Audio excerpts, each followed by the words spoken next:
Well, around the country tonight, the Occupy Wall Street movement appears to be picking up some steam. More than 1,000 people took to the streets of downtown Los Angeles today, demanding banks to do more to help taxpayers and help struggling homeowners. Police arrested 10 protesters who occupied a Bank of America and refused to leave. And Las Vegas saw its first Wall Street protest today. Hundreds peacefully marched from New York Casino down the Strip, calling for an end to corporate greed. ABC 7's Leanne Melendez is live in San Francisco now with a look at what is happening there. Leanne? Well, Dan, last night there was an encampment behind me, but police swept through here, removing tents and sleeping bags and other items. They arrested one person last night. The mayor of San Francisco, Ed Lee, said he will work with the police chief to ensure San Francisco responds appropriately to these demonstrations.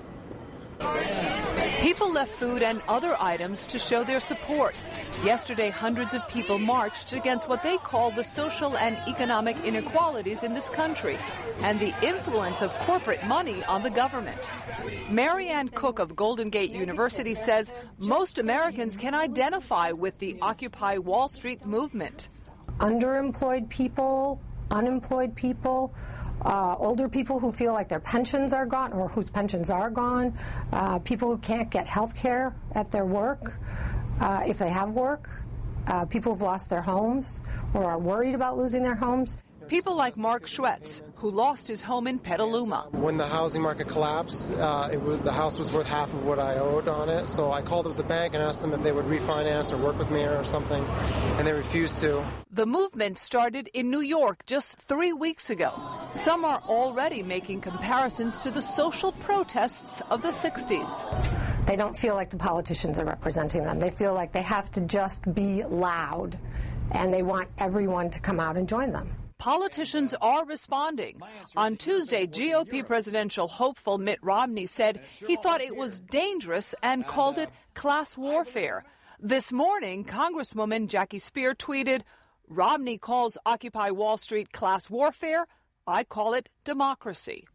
Even the Federal Reserve Chief, Ben Bernanke, has reacted. And they're dissatisfied with policy response here in Washington. And at some level, I can't blame them. But as with most causes, people are ready to make a buck. Items with the Occupy Wall Street message are being sold on eBay. Still, Ruth McGuire of Berkeley says she's inspired by what she has seen. It is the young. They know it's their future, and they're fighting for it. I wish I could have left them a better one.